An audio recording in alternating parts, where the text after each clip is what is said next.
Welcome back to my channel. আমি সুতপা চলে এসেছি আবার কিছু নতুন কিছু নিয়ে, মানে সবাই সবটা জানো, তাও আমি করছি বলে আমার কাছে নতুন লাগছে।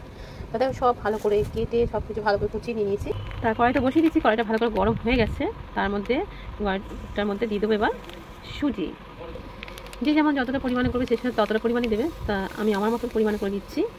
এবার ভালো করে সুজিটাকে ভালো করে ভেজে নেবো। এরকম অনবরত নাড়তে থাকবো, নাহলে নিচটা ধরে যাবে না, তার জন্য। দেখো হয়ে গেছে, লাল লাল ব্রাউন ব্রাউন কালার দেখতে পাচ্ছি। এবার এটাকে নামিয়ে নেবো। দেখো নামিয়ে নিয়েছি। এবার এই কড়াইতে আমি তেল দেবো না, কিছুটা ঘি দিয়ে দেবো। দেখো দিয়ে দিয়েছি কিছুটা ঘি। ওই ঘি তো গরম চাইতে দিলে তাড়াতাড়ি হয়ে যায়, তাই দেখো ঘি তো গরম হয়ে দিয়ে দেবো। এর মধ্যে একটা চেরা শুকনো লঙ্কা, তার সাথে দিয়ে দেবো কিছুটা সর্ষে। যে যেমন পরিমাণে করে সেরকম পরিমাণে দেয়, দিয়ে দিলাম কিছুটা সর্ষে। আমি সর্ষেটা ভালোবাসি তাই দিলাম। আর দিয়ে দেয় একটা কারি পাতা, কারণ সর্ষেটা সবাই দেয় না, কিন্তু দিলে দেখবো ভালো লাগে, তাই জন্য সর্ষেটা দিলাম। আর অনেকেই তেল দিয়ে করে, আমি কিন্তু ঘি দিয়ে করছি। আর দিয়ে দিলাম কিছুটা বাদাম। বাদামটা হালকা একটু ভেজে নেবো এর মধ্যেই।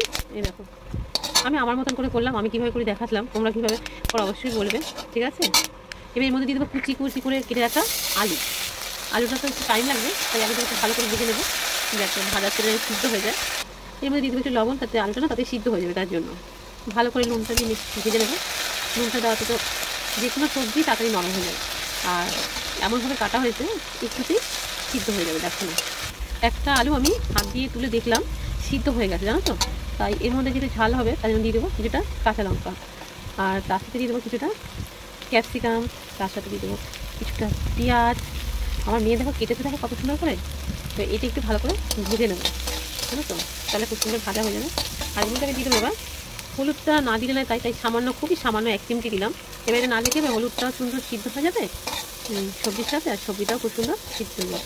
দেখতে কিন্তু খুব ভালো লাগছে না, কালারফুল লাগছে, খুব ভালো লাগছে, তাই না। এবার অনেকটাই তো হয়ে এসেছে, তাই আমি এর মধ্যে দিয়ে দেবো কেটে রাখা টমেটোগুলো। ভালো করে সেটা মিশিয়ে দেবো, আর সবগুলো সবজি খুব সুন্দরভাবে ভেজে নেবো। কারি পাতা সোমবার দিলাম বলে সর্ষে দিলাম। সর্ষে তো সবাই দেয় না, কিন্তু কারি পাতার সাথে দেখবে সর্ষেটাই দেয়, তাই না। তাই জন্য কারি পাতার সাথে সর্ষেটা দিলাম। আর কারি পাতা দিলে যে কোনো জিনিসের তো খুব সুন্দর একটা ফ্লেভার আসে, খুব ভালো লাগে, তাই না। যার জন্য তো দেখো না চানাচুরে দেয়। দেখো সবজিটা আমার কিন্তু অনেকটাই সিদ্ধ হয়ে গেছে বলেই চলে। দেখো সব সবজিগুলো সিদ্ধ হয়ে গেছে বলে তার জন্য কালারটাও কিন্তু চেঞ্জ হয়ে গেছে। আর এত গরম যেন ফ্যান ছাড়া বসতে পারছি না, তাই ফ্যান চালিয়ে দিলে ফ্যানের আওয়াজ হচ্ছে, তোমরা দেখতে পাচ্ছ। এই দেখো আমার সবগুলো সবজি কিন্তু দেখতে পাচ্ছ সিদ্ধ হয়ে গেছে। এর মধ্যে আমি সুজিগুলো দিয়ে দেবো। দেখো সুজিটা কিন্তু কাঁচা থাকার কোনো প্রশ্নই নেই, কেননা সুজিটাকে আমি খুব সুন্দর করে ভেজে নিয়েছি। ভাজার চোটে কিন্তু সুজি আমার অর্ধেক হয়ে গেছে। তাই দেখো কী সুন্দর মিশে গেছে। অল্প একটু জল দিয়ে দেবো, দিয়ে ভালো করে নাড়াচাড়া নিয়ে নেবো। যে কোনো জিনিস রান্না করতে গেলে ধৈর্য নিয়ে রান্না করতে হয়, তাই না। সময় লাগে, কিন্তু খেতে কী লাগে বলো তো, মুখে দিয়ে খাওয়া হয়ে যায়, তাই না বলো।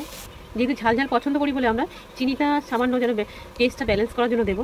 যে কোনো রান্নাতে শাক ঠাক যাতে আমরা চিনি দিই, কেন বলো তো, ব্যালেন্সটা ঠিক রাখতে, তাহলে কী হয় বলতো, টেস্টটা বেশি মুখে লাগে, তাই না বলো। তার জন্য এটা একটু ভালো করে বেশি করে নাড়াচাড়া করবো। আর চিনিটা দিয়েছি, চিনিটা যাতে খুব সুন্দর এতে মিশে যায়, তার জন্য। আর যেই জলটা দিয়েছি, জলটাতে নাড়াচাড়া করতে করতে জলটাতে জাস্ট সুজিটা যেটুকু দরকার সেটুকু হয়ে যাবে। দেখো তখন তো জলটা আবার দলা হয়েছিল, এখন দেখো ঝরঝরে হয়ে গেছে। দেখো এটা আমার হয়ে গেছে। এবার আমি গ্যাসটা বন্ধ করে দেবো। একটু ঠান্ডা করে নামিয়ে তোমাদের দেখাচ্ছি। আমি তো এইভাবে বানাই, তোমরা কীভাবে বানাও অবশ্যই বলবে, ঠিক আছে, কমেন্টে, তাহলে আমি শিখতে পারবো। তো কেমন হচ্ছে অবশ্যই বলো। আর যারা নতুন আছে তারা চ্যানেলকে সাবস্ক্রাইব করে পাশে থেকো, কোনো বন্ধুরাও পাশে থেকো। তাহলে সবাই সুস্থ থেকো, ভালো থেকো, দেখা হবে নতুন কোনো ভিডিওর সঙ্গে। তাহলে এখনকার মতন আসি, টাটা।